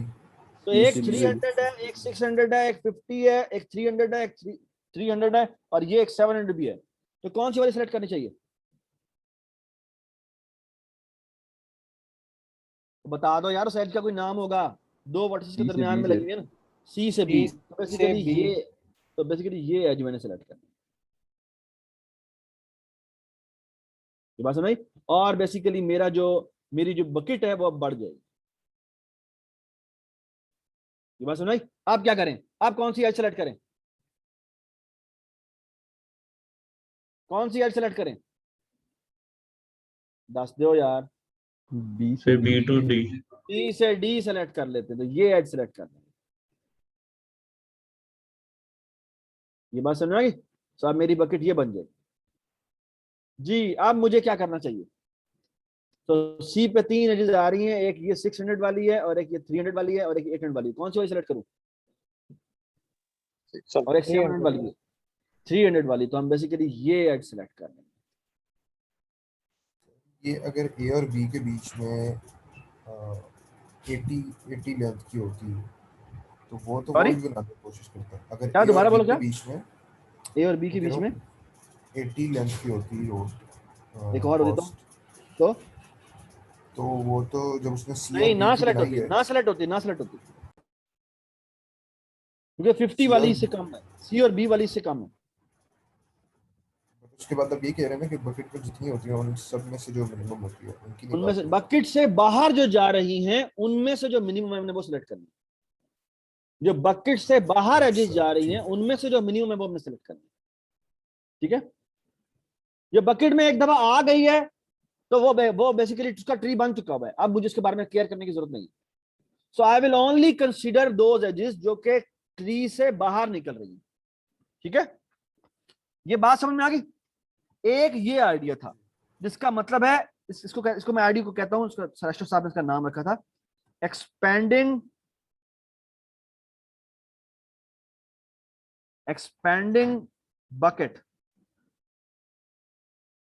Bucket through one source. और मजे की बात यह है कि आप सोर्स कोई भी ले लें, कहीं से भी शुरू करेंगे, आपका सेम मिनिमम नेटवर्क आएगा। ठीक है? बाय द वे, इस मिनिमम कॉस्ट नेटवर्क को मिनिमम स्पैनिंग ट्री कहते हैं। मिनिमम स्पैनिंग ट्री कहते हैं। अच्छा, मेरी बात गौर सुनो, ये बड़ा सिमिलर है एक ऑलरेडी डन कोड से। सिर्फ एक लाइन का फर्क है उसमें, उस कोड में और उस कोड में। देखते हैं, पता लगता ही नहीं आता। अच्छा, कोई और आइडिया बता सकता है? एक और आइडिया भी है बड़ा जबरदस्त रोड नेटवर्क निकालने का। जी बताएं, एक और भी बड़ा जबरदस्त आइडिया जिससे हम यूज कर सकते हैं। कैसे? सर मुझे एक ये आ रहा था आइडिया कि सारे एजेस को पहले सॉर्ट कर दें। Very good. तो सॉर्ट ऑल एजेस, ये देखिए जी, सॉर्ट ऑल एजेस, ये कितना टाइम लेगा? अगर एजेस ई हैं तो ये ई लॉग ई लेगा, और ई की वैल्यू मैक्सिमम वी स्क्वायर हो सकती है, तो ये ई लॉग वी हो जाएगा। ठीक है, तो 2 नीचे आ जाएगा ना, तो 2 टाइम ई लॉग वी हो जाएगा, जो कितना ही बनता है। तो पहला स्टेप है सॉर्ट कर लो। सेकंड स्टेप क्या करो उनमें से जी? मिनिमम को सिलेक्ट कर लो। Very good. अच्छा, अब ये आइडिया जो एसन दे रहा है, इस आइडिया में एक छोटा सा फ्लॉ है, देखते हैं आप निकालते हैं निकालते हैं। एसन तुमने नहीं बोलना, ठीक है? मुझे पता है तुम्हें वो आइडिया शायद पता भी हो, लेकिन तुम्हारा आइडिया लेके चलते हैं। एसन कह रहा है सबसे पहले एक काम करें, सबसे मिनिमम वेट की का एज का बेसिकली निकाल लें। अच्छा, बाय द वे इसका वेट में 300 की से हटाकर मैं इसको कर देता हूँ, इसको भी 50 कर देता हूँ, ठीक है? तो एसन का आइडिया क्या है पहले वो सुन लेते हैं। और एसन का आइडिया ये है कि वो ये कहता है कि एक काम करो, सॉरी ये ऐसा नहीं होता है। तो एसन ये कह रहा है कि हम एक काम करते हैं कि लेट से ये, वो कहता है एजेस को असेंडिंग ऑर्डर में सॉर्ट करो। सो ये असेंडिंग सॉर्ट है, ठीक है, इनकी वेट की बेस पे। तो एजेस को असेंडिंग सॉर्ट करो, ठीक है? अच्छा, अब बेसिकली ई सेट क्या होता है? E set is basically a UV pair with a weight of UV, ठीक है? तो इस वेट की बेस पे सॉर्ट कर देता है, तो ये तमाम एजेस होंगे। तो यूवी, तो बेसिकली हम कौन सी नोटेशन यूज कर रहे हैं जिसमें हमें बेसिकली एजेस का एक सेट मिला होता है? तो ये U1, ये U1 V1 हो जाएगा, और ये इसके दरमियान में वर्टिस हो जाएगा, और इसी तरह सारे वर्टिसेस ये वेट्स मिलेंगे, ठीक है? तो बेसिकली ये तमाम वेट्स। तो सबसे पहले जो बेसिकली आपको, फिर एसन क्या कहता है? एसन कहता है तुम ऐसा करो, असेंडिंग ऑर्डर में सॉर्ट कर दो। फिर क्या करो जी, बताएं एसन क्या करें? मैंने कहा था मिनिमम कर लो। मिनिमम पिक कर लेते हैं। तो मिनिमम कौन कौन सी है? तो लेट्स से मैं कहता हूँ ये मेरे पास 1 है, ये 2 है, ये 3 है, ये 4 है, ये 5 है, और ये 6 है। तो मिनिमम वेट की आप एज उठा लें, तो कौन सी उठाएंगे? हमारे पास 3 चॉइसेस हैं, कौन सी उठा लें? मेरे हिसाब से वो नहीं चाहिए जिसके जो 2 वर्टिसेस हैं, हाँ, उनके आउटगोइंग जो मिनिमम है ना, वो जिसका मिनिमम। या जिसका इन मिनिमम हो। पहले इन मिनिमम देख लेते हैं, फिर बाद में आउट। तो इन मिनिमम सबसे पहले किसका है? वो 2 2 3 है, तो ये वाली एज हम पहले निकाल लें। तो 2 3 और 2 4 में से हमारे पास चॉइस है, तो हम वो उठा लेंगे जो कि क्या है, जिसके अगर ये दोनों सोर्स सेम है तो मैं मिनिमम वाला उठाऊंगा। तो बेसिकली मैं 2 3 को उठा लूंगा। तो पहले वो कहता है कि मैं इसको उठा लेता हूँ। सर मैं ये बात समझ नहीं, क्या इनमें क्या फर्क है दोनों में? मेरे 3 पास और 2 4 3 है और 2 4 है, वेट दोनों के सेम है, तो इनमें से मैं कौन सी वाली पिक करूं? और एक और भी है जो कि 3 4 है। तो सबसे पहले तो मैं सोर्स के हिसाब से देखूंगा, सोर्स के हिसाब से सबसे छोटा कौन सा है, वो मेरे पास ये 2 चॉइसेस है। फिर मैं देखता हूँ, अच्छा जब सोर्सेस सेम है तो मैं फिर डेस्टिनेशन के हिसाब से देखूंगा। तो 2 सबसे पहले, तो ये टॉप प्रायोरिटी इन दोनों की है, और इन दोनों में से भी किसकी है? इन दोनों से मैं किसकी है? तो सबसे टॉप प्रायोरिटी, सॉरी, वेट की है। और वेट के बाद मैं कहता हूं कि मेरी उसके बाद प्रायोरिटी जो है वो किसकी है? सोर्स की है। और फिर उसके बाद प्रायोरिटी किसकी है? डेस्टिनेशन की प्रायोरिटी, ठीक है? अच्छा जी, तो सबसे पहले मैंने कौन सी वैल्यू उठा ली? ये वाली उठा ली, और इसको मैंने डाल दिया। फिर मैं अगली एज उठाऊंगा, ये निकलेगी, इसको भी डाल दूंगा। उसके बाद जो अगली एज निकली है वो कौन सी है? वो ये है। क्या ये मैं एज डाल दूं? क्या ये एज मुझे ऐड कर देनी चाहिए? उमर, क्या ये एज मुझे ऐड कर देनी चाहिए? अच्छा, अगर मैं ये एज ऐड कर दूं तो क्या हो जाएगा? क्या ये ट्री रहेगा? अगर मैं ये एज ऐड कर दूं, ये वाली एज ऐड कर दूं, तो क्या ये ट्री रहेगा? मेरा ये सवाल है, क्या ये ट्री रहेगा? ये जो अंडरलाइंग ट्री, ये ट्री नहीं रहेगा। तो बेसिकली इसको हमें पिक नहीं करना चाहिए। हाँ, ये ट्री नहीं रहेगा, साइकिल बन जाएगा, और साइकिल बनाने की इजाजत नहीं है। तो आपको हमने पहले कहा था कि हमारे ग्राफ के अंदर साइकिल नहीं होगा। तो जो एसन का आइडिया है वो बिल्कुल ठीक चला कि हम सॉर्ट कर देते हैं, सॉर्ट करने के बाद जो मिनिमम वाली है वो पिक करते जाते हैं, लेकिन we have to be careful. So we will pick an edge. So if E, so for each edge in E, ठीक है, so repeat for each edge in E. So if E does not create a cycle, does not create cycle, अच्छा ये कैसे detect होगा cycle, वो हम बाद में करते हैं। does not create cycle, add in S. S is the spanning tree जो हम ढूंढ रहे हैं, ठीक है, ये बात समझ गई। शुरू में S क्या है, शुरू में S एक सेट है जिसमें जो कि एम्प्टी है, ठीक है, और हम बेसिकली एजेस डालते जा रहे हैं। और एजेस हो सकता है पहले एक एज यहां से उठे, फिर अगली एज यहां से उठे, तो लेट्स से ये यहां पे 60 लिखा हुआ है, तो इसके बाद जो एज सेलेक्ट होनी है वो ये सेलेक्ट होनी है, ये बात समझ गए। फिर कोई एज सेलेक्ट होगी तो वो हो सकता है कि 100 वाली, ये वाली सेलेक्ट हो जाए, ठीक है, समथिंग लाइक दैट। क्या हो सकता है फिर ये वाली सेलेक्ट हो जाए, तो ये वाली, ठीक है, फिर ये वाली सेलेक्ट हो जाए। तो आप ये देखें तो बेसिकली ये क्या कर रहा है, बेसिकली ये जो एस है ना, ये जो एस है, ये जो एस है, ये बेसिकली क्या है, ये बेसिकली अगर आप गौर से देखें तो S is basically holding forests. S is basically containing the forest. Forest का मतलब है कि बेसिकली आपके पास क्या है कि पहले सारे के सारे अलग अलग वर्टिसेस होंगे इसके अंदर, फिर वर्टिसेस आपस में कंबाइन होने शुरू हो जाएंगे। लेकिन फॉरेस्ट इसलिए कह रहा है क्योंकि बेसिकली वो सारे एंड में शुरू में सारे ट्रीज थे, फिर ट्रीज आपस में कनेक्ट होते जाएंगे, और लेकिन एक मेक श्योर होगा कि वो ट्रीज आपस में कनेक्ट होते जाएंगे। तो फॉर एग्जांपल एक ये ट्री था, ये एक ट्री था, और ये एक और ट्री था, और हमने ये वाली एज एक सेलेक्ट कर ली। तो ये जब एज सेलेक्ट करेंगे तो ये बेसिकली जब ये बेसिकली क्या बन जाएगा, ये जब एज सेलेक्ट कर लेंगे तो क्या बन जाएगा, ये एक और ट्री बन जाएगा।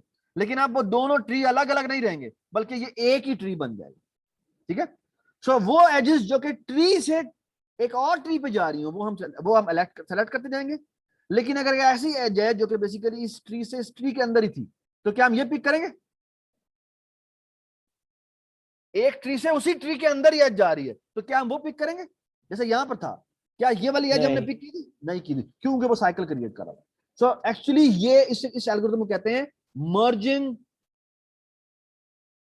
Merging tree idea. ये बात समझ। और अब मैं ये दोनों के दोनों एल्गोरिथम आपको बताऊंगा। एक को, ये जो आइडिया हमने किया था इसे कहते हैं प्रिम्स एल्गो, और जो ये आइडिया किया जो कि ट्रीज को मर्ज करता जाता है इसे कहते हैं क्रुस्कल्स आइडिया, ठीक है, क्रुस्टल नहीं है, क्रुस्कल है, ठीक। So look at this, so we are, अच्छा बाय द वे ये जो मिनिमम रोड नेटवर्क है ये शॉर्टेस्ट पाथ तो नहीं है, ये कहीं शॉर्टेस्ट पाथ तो नहीं है, क्योंकि शॉर्टेस्ट पाथ भी आपको एक ट्री देता है, तो ये शॉर्टेस्ट पाथ तो नहीं है जी। And the answer is no. Think about that. ये आपका अगले सवाल, अगले वीक का, ये अगली क्लास है उसमें आते के साथ ही क्विज है कि वाई रोड नेटवर्क निकालने के लिए मैं डाइजेस्ट्रा क्यों नहीं लगा देता, वो भी तो मुझे मिनिमम ट्री देता है, लेकिन क्या वो वाला ट्री होता है। तो डाइजेस्ट्रा विल वर्क और नॉट, ठीक है, हो सकता है मैं इसका आज आंसर दे भी दूं। ये देखें जी, सो मिनिमम स्पैनिंग ट्री जी, इसको भी कॉस्ट चाहिए होती है, तो कॉस्ट तो वो भी देख रहा होता है, कॉस्ट ये भी देख रहा है ना। अच्छा, ये वैसे ही बात की हुई है कि भाई पहले तो सबसे पहले चेक करो वेट को, ठीक है। ये एक मिनट, ये मैंने वो अभी हमने बात नहीं करते कि हम out of all the edges हम सेलेक्ट कौन सी करें, तो सबसे पहले वेट चेक करें। अगर वेट ही एक का कुछ से कम है तो वो वाली उठा के वापस कर दो, अगर ये बड़ी वाली, अगर ये बड़ा है तो ये छोटा वाला रिटर्न कर दो, ठीक है। और अगर फिर अगर चेक करो कि अगर दोनों का वेट सेम है, तो ना ग्रेटर भी नहीं है लेस भी नहीं है, तो फिर मिनिमम देखो इनमें से आई जे में से मिनिमम कौन है। यानी बेसिकली अगर ये आई इससे मिनिमम है तो वो रिटर्न कर दो। फिर ये वाला पेयर देखो, अगर ये ग्रेटर देना तो ये वाला रिटर्न कर दो, और अगर ये दोनों अदरवाइज मिन नहीं तो फिर मैक्स देख लो। ठीक है, तो ये एक छोटी सी बात है जो कि हम देख रहे होते हैं। ठीक है, अच्छा ये बड़ी इंपॉर्टेंट बात, जो इंपॉर्टेंट लेमा है ना वो ये है कि इमेजिन द फॉलोइंग, कि अगर मैं मिनिमम स्पैनिंग ट्री निकाल रहा हूं, so what is the safe edge. So actually what I am doing is we are actually searching for an edge which is called a safe edge. So what is a safe edge? Safe edge is the following, कि मेरे पास ये एक tree है, ये एक tree है, और ये एक और ट्री है।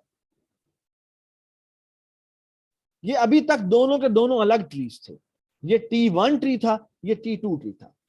तो मैं कहता हूं इस ट्री से इस ट्री में जो भी एजेस जा रही हैं, एक भी हो सकती है, दो भी हो सकती हैं, वो एक और एज भी हो सकती है। ठीक है, बहुत सारी एजेस जा रही हैं। वो कहता है कौन सी एज मुझे इसमें से पिक करनी चाहिए, इनमें से कौन सी एज मुझे पिक करनी चाहिए।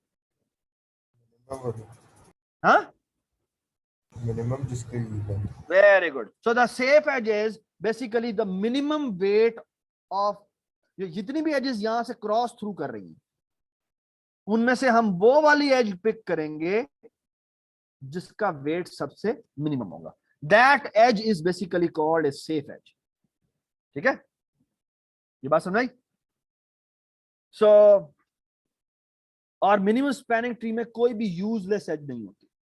सो एक्चुअली आप तमाम safe edge in a process of making one tree आप क्या करें, एक सेफ एजेस ऐड करते जाएं। ठीक है, so look at the idea. So one generic idea was, जब कॉम्प्लेक्सिटी भी नहीं आई थी तो एक बंदे ने, नाम बोर्फ का था, वो ये कहता था कि तुम ऐसा करो from all the spanning tree निकाल, जब तक कि एक ही स्पैनिंग ट्री ना बन जाए आप ऐसा करें एक एज लें जो कि सेफ एज है, उस सेफ एज को जाकर ऐड कर दो। ठीक है, जब तक ये चलता रहेगा जब तक क्या ना हो जाए, ए जो है शुरू में ए जो है वो उसमें तमाम वर्टिसेस ना आ जाए। ठीक है, तो जब तक वो ए स्पैनिंग ट्री नहीं बन जाता तब तक आप सेफ एजेस ऐड करते जाए। तो सेफ एजेस का मतलब क्या है कि out of all the edges pick the one which is the minimum weight, और वो साइकिल ना क्रिएट करे। ठीक है, अब हम थोड़ा सा मजीद डिटेल में आ जाते हैं। जब एल्गोरिथम की दुनिया आगे चली गई थी तो प्रिम का आइडिया क्या करता है। प्रिम का आइडिया ये करता है, सो लुक एट दिस, वो एक सोर्स पकड़ता है और सोर्स पकड़ने के बाद वो बेसिकली इसकी तमाम एजेस देखता है। तो ये 4 है, ये 14 है, ये 26 है। तो बेसिकली सबसे पहले हर एक के अभी तक जो वेट्स हैं वो इंफिनिटीज हैं, वो इनके वेट्स क्या सेट कर देगा, इसका वेट सेट कर देगा 4, इसका वेट सेट कर देगा 14, इसका वेट क्या सेट कर देगा 26। ठीक है, और अब वो कहेगा कि मैंने ये वर्टेक्स सेलेक्ट हो गया, वो कहेगा आप बताएं मैं कौन सा वाला पिक करूं, अब मैं कौन सा वाला पिक करूं, जी बताएं। 4 वाला। 4 वाला, तो मैं बेसिकली अब ये वाला पिक करूंगा और इसको अब निकाल दूंगा, इसके थ्रू जितने अपडेट्स होने थे हो गए, ये अब खत्म हो चुका हुआ। ठीक है, ये किसी भी डेटा स्ट्रक्चर में होगा, उससे निकल चुका होगा।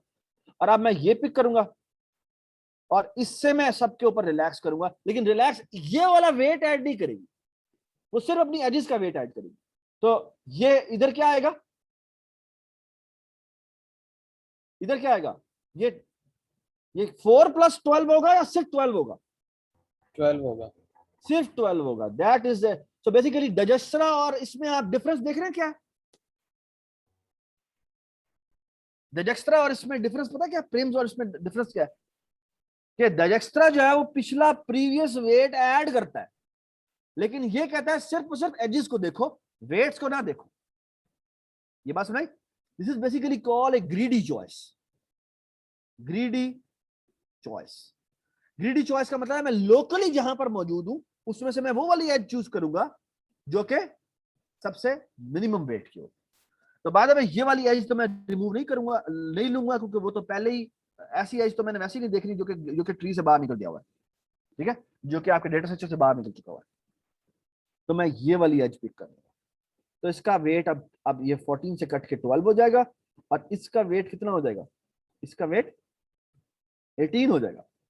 और अब मैं इस वर्टेक्स को देखता हूं, इससे एक 2 निकल रही है और एक 3 निकल रही है और एक 30 निकल रही है, तो ये इसको अपडेट करेगा या नहीं करेगा? ये इससे यहां पर अपडेट होगा या नहीं होगा? तो बता दो भाई, इससे यहां पर अपडेट होगा या नहीं होगा? बेटा ये 30 लेंथ की है और 26 की पहले ही पड़ी है, तो नहीं होगा, अपडेट होगा। ये अपडेट होगा, उस पर पहले इंफिनिटी पड़ा हुआ है, तो ये अपडेट हो जाएगा, 3 हो जाएगा। और ये जो है ये अपडेट होगा, वो पहले 18 है, लेकिन 18 को हटा के वो क्या कर देगा, 2 कर देगा, उसका पेरेंट ये सेट हो जाएगा। ये बात समझ आ गई? ठीक है, and so on so forth. तो basically this is the Prim's algorithm चल रहा है, ठीक है। और ये एंड में जाकर ये ट्री बन जाता है, ठीक है। सो एंड में ये बेसिकली हमारा ट्री बन जाता है, ठीक है। तो प्रिम का आइडिया क्या है? सो प्रिम्स का कहता है सबसे पहले यार एक का डिस्टेंस इंफिनिटी कर दो, ये कर दो जी बिल, और जिससे आपने शुरू करना है उसकी की को 0 कर दो। क्यू डॉट वी जो है वो क्या कर दो, पहले हम क्यू में, तो प्रायोरिटी क्यू में तमाम के तमाम वर्ड्स हम डाल देते हैं, हम एक्सट्रैक्ट मिन करते हैं।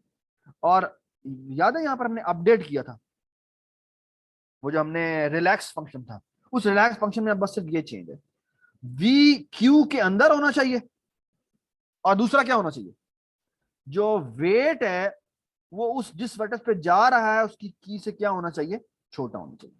That's all. प्रीवियस वेट जो यू का था वो ऐड नहीं होता। ये बात सुनाई? So can you see the difference between Prim's and Dijkstra? Dijkstra और इसमें कोई फर्क नहीं है। द ओनली डिफरेंस इज कि यहां पर हम पहले हमने वहां पे सिर्फ ये लिखा, हमने यहां पर लिखा हुआ था लेंथ ऑफ यू वी लिखा हुआ था, और वेट ऑफ यू भी लिखा था। ये वेट हम ऐड नहीं करते, that's the only change we are doing. ये बात समझ आई? ठीक है। और की अगर जो वो उसके पहले ही पड़ी हुई की से छोटी है, तो बेसिकली उसका पेरेंट भी हम सेट कर देते हैं और उसकी की भी सेट कर देते हैं। ठीक है, ठीक है। अच्छा, उन लोगों को ना लैब में बिठाओ, आप उन लोगों को ना लैब में, ठीक, ठीक है जी, हाँ, ऑफिस ठीक है। सो इस एल्गो की कॉम्प्लेक्सिटी कितनी हुई बताएं जी, इस एल्गो की कॉम्प्लेक्सिटी कितनी हुई?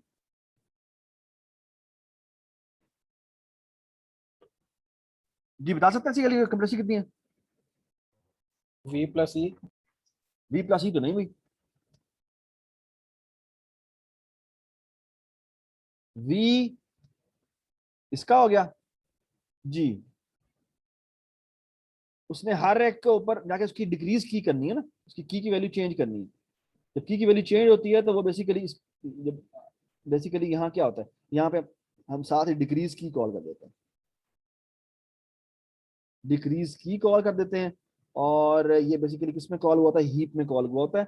तो बेसिकली इस वर्टेक्स v के ऊपर आप डिक्रीज की कॉल कर देते हैं, ठीक है। ये जो हीप है q, उसके अंदर इसके ऊपर डिक्रीज की कॉल कर देते हैं। तो डिक्रीज की जो होता है वो मैक्सिमम कितना ऊपर आएगा जी? याद है कौन सा डेटा स्ट्रक्चर था जो हमने यूज किया था जी? कौन सा डेटा स्ट्रक्चर हमने यूज किया था? हमने बाइनरी हीप यूज किया था, ठीक है। और इसकी कॉम्प्लेक्सिटी कितनी है, मैक्सिमम कितना वो ऊपर जा सकता है बेटा, log n। सो बेसिकली ये हो जाएगा e time log v। So this is the time complexity of this, ठीक है। ये प्रिम्स हो गया। अब हम क्रुस्कल पे आ जाते हैं। तो क्रुस्कल का आइडिया क्या है, वो कहता है कि मैंने बेसिकली से ग्रोइंग फॉरेस्ट, तो बेसिकली वो पहले उसने पहली एज सबसे मिनिमम उठाई वो ये थी, अगली मिनिमम उसने उठाई वो 3 वाली थी, फिर अगली मिनिमम उठाई वो ये 4 वाली थी। तो देखे ना, चलाते हैं इसको। सबसे मिनिमम वेट एज कौन सी है इसमें से बताएं मुझे, सबसे मिनिमम वेट 2 वाली, तो वो ये वाली उठा लेता है, ठीक है। उसके बाद कौन सी वाली मिनिमम है, इसमें से सबसे मिनिमम वाली कौन सी है,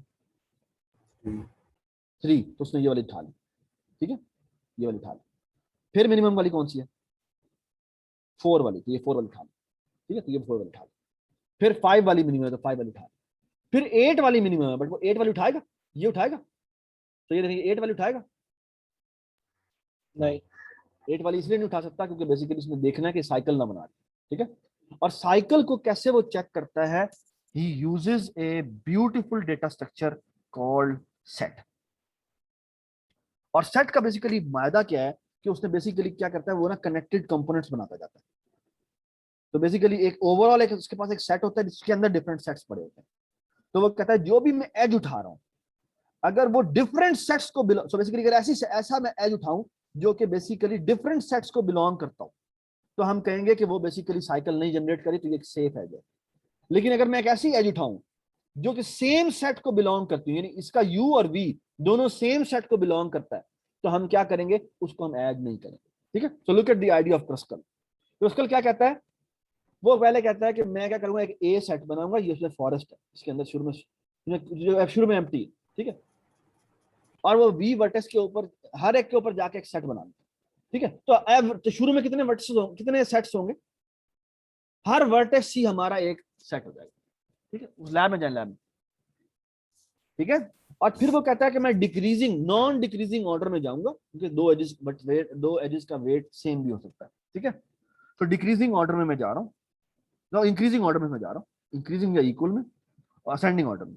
और वो कहता है कि हाँ भाई क्या करो, ये जो यू वी एज आई है, दोनों के फाइंड सेट करो। फाइंड सेट बेसिकली क्या होता है, आप समझ ले, वो हर सेट की एक आईडी होती है। तो बेसिकली अगर ये दोनों सेट एक में ऐड हो गए हुए हैं, और ये एक और सेट में ऐड हो चुका है, और ये एक और सेट में ऐड हो चुका है, तो अगर मैं एक एज ऐड कर रहा हूँ जो कि बेसिकली इस तरह की एज है, तो फॉर एग्जांपल, तो आखिरी मिनट मुझे दे दें, अगर इस तरह की मैं एज ऐड करता हूँ, ये एज है, ये, तो इस यूवी एज में वो कहता है इसका फाइंड सेट करो, यानी ये एक 1 है और ये एक लेट्स से 4 वर्टेक्स है। तो कहता है 1 का मुझे फाइंड सेट बताओ और 4 का मुझे फाइंड सेट बताओ। तो 1 का ये लेट्स से सेट नंबर 1 था, ये सेट नंबर 2 था, और ये सेट नंबर 3 था। तो वो कहता है हाँ भाई, अगर दोनों के सेट डिफरेंट हैं तो तुम क्या करो, इनको यूनियन कर देना, यानी इन दोनों सेट्स को कंबाइन। तो दोनों के फाइंड सेट किए, अगर दोनों के फाइंड सेट सेम नहीं आते तो इसका मतलब है कि ये दोनों मेरे अलग अलग ट्रीज थे और इनको मर्ज हो जाना चाहिए। तो वो इन दोनों को क्या कर देता है, यूनियन कर देता है, ठीक है। और इस एज को वो अपने ट्री सेट की इसमें ऐड कर देगा, ठीक है। अब सिर्फ सवाल ये रह गया है कि ये फाइंड सेट कैसे बनाए, ठीक है। अगर मैं अरे नोटेशन यूज करूं तो मुझे बताएं फाइंड सेट करने में मुझे कितनी देर लगेगी। तो बेसिकली अगर मैंने ये एक यू वर्टेक्स है और एक ये वी वर्टेक्स है, और ये किसी एक सेट को बिलोंग करता है और ये एक और सेट को बिलोंग करता है, तो मुझे चेक करना है ना कि ये यू जिस सेट को बिलोंग करता है, वी कहीं उसके अंदर मौजूद तो नहीं है। तो इसके अंदर टाइम कितना लगेगा मुझे, ये यू सेट कितना बड़ा हो सकता है, ये यू सेट कितना बड़ा हो सकता है, मुझे ये बताएं। v-1। हाँ, ये तो बहुत बड़ा हो सकता है, और तो बेसिकली ऑर्डर वी हो सकता है। तो ये जो फाइंड सेट की कॉम्प्लेक्सिटी है, ये कितनी बड़ी, कितनी वर्स हो सकती है, v। जी वी हो सकती है। तो बेसिकली डू यू अग्री कि इसकी कॉम्प्लेक्सिटी हो जाएगी वी प्लस ई, और ये वी दोबारा टाइम ले रहा है, क्यों, क्योंकि फाइंड सेट इसके लिए, फाइंड सेट इसके लिए, दोनों का सेम चेक करना है ना। क्रस्कल ने जो आला काम किया था, इस वी को यहां से अफराज बूल की अरे बना लो, एक ही स्टेप में पता चल जाए। बूल की अरे में कैसे रखोगे, सेट्स बहुत सारे उसमें हैं ना, सेट्स बहुत सारे हैं ना, 2 सेट नहीं इसमें टोटल। तो दो बहुत सारे सेट्स हैं ना। ये ओके। शुरू में तो सारे अलग अलग सेट्स हैं, हर एक की अलग अलग आईडी है। फिर दूसरी बात ये कि जो यूनियन स्टेप है, यूनियन स्टेप दोनों सेट्स को कंबाइन करता है। तो अगर आप ये कर रहे हैं ना कि मैंने एक सेट ये बनाया हुआ था और एक सेट ये बनाया हुआ था, इन दोनों को जब मैंने, तो इन सब की आईडी थी 1 1 1 1 1, इन सेट की आईडी थी 2 2 2 2 2। तो जब इन दोनों को मर्ज करना है तो मैं क्या आईडी दूं, सर आई इसकी आईडी। थिंक वो हाफिल कह रहा है कि सारी वर्टिसेस के अगेंस्ट एक पूल हो, और जैसे ही हम एक एज उठाएं तो वो जो दो वर्टिसेस को कनेक्ट करें तो उनको बेसिकली इन दोनों सेट्स को मुझे कंबाइन करना पड़ेगा और उनमें से किसी एक सेट की आईडी को चेंज करना पड़ेगा। तो किसकी आईडी चेंज करें, छोटे वाले की, बड़े वाले की? छोटे वाले की आईडी चेंज करें या बड़े वाले की आईडी चेंज करें? That is the main crux जो कि हमने नेक्स्ट क्लास में करना है, ठीक है। ये जो सेट है ना, इस सेट को हम बेसिकली एक बड़े मजेदार तरीके से बनाएंगे, और हम एक बेसिकली एक बड़ा जबरदस्त स्ट्रक्चर बनाएंगे जिसका नाम होगा यूनियन फाइंड। यूनियन फाइंड, ठीक है। तो यूनियन फाइंड इस वी को रिमूव करता है और उस वी की जगह बेसिकली पहले वो लॉग वी में लेके जाएगा और फिर लॉग वी में भी लेके जा सकते हैं और लॉग वी से फिर वो बेसिकली लॉग स्टार वी में कन्वर्ट करेगा। लॉग स्टार वी क्या होता है बाद में बताऊंगा मैं। और जो प्रिम का आइडिया है, जो प्रिम का आइडिया है, ये जो एक्सट्रैक्ट मिन कर रहा है ना, इसकी तो कॉस्ट वही होती है, लेकिन ये जो डिक्रीज की है उसको वो कम कर सकता है। तो इसके लिए बेसिकली एक और हीप यूज होती है जिसे कहते हैं फिबोनाची हीप। इसके थ्रू उसने बेसिकली एक इसकी कम्प्लेक्सिटी को कम किया था। कैसे किया था कम, वो बाद में बात करेंगे, ठीक है। ठीक हो गया, thank you the, thank you so much, I hope you enjoyed the lecture. Basically ये ना होता है v time log v plus e time log v। तो बेसिकली इसने क्या किया था, जो क्रस्कल ने प्रोग्राम ने एक आईडी जो फिबोनाची हीप के साथ वो इस log v को यहां से हटाता है, ठीक है। ये v log v क्यों का है, क्योंकि हर वर्टेक्स को बेसिकली इसने एक्सट्रैक्ट मिन करना है। और ये log v क्यों आया, क्योंकि हर एज के ऊपर की वजह से डिक्रीज की हो सकता है, ठीक है। तो प्रिम ने एक और बड़ा मजेदार काम किया था एक डेटा स्ट्रक्चर को यूज करते हुए जिसको हम फिबोनाची हीप कहते हैं, जो कि हमने नेक्स्ट क्लास में पढ़नी है। और बेसिकली और क्रस्कल ने किया था बेसिकली एक और यूनियन फाइंड डेटा स्ट्रक्चर है जो कि बनाया था। बड़े मजेदार सिंपल से डेटा स्ट्रक्चर्स हैं और उसमें हम एक और टॉपिक यूज करेंगे, इसका नाम होगा एमोर्टाइज्ड एनालिसिस। हम एक और तरह का एनालिसिस पढ़ेंगे और ये दोनों डेटा स्ट्रक्चर करेंगे, जिससे बेसिकली यहाँ से ये वी रिमूव होगा और यहाँ से ये जो लॉग भी है ये रिमूव होगा, ठीक है। Thank you ji, I hope you enjoyed the lecture. Ji question है ये जो इसमें सबसे पहले जो एल्गोरिथम हमने किया था ये वाले में मिनिमम कॉस्ट वाले में सबसे पहले जो आपने करवाया था वो निकालिएगा प्लीज।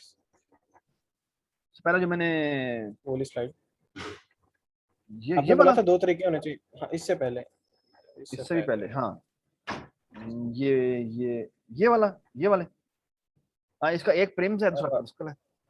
हाँ ये सबसे पहले वाला। हाँ, ये इसमें कितना इसमें कितना टाइम लगा है?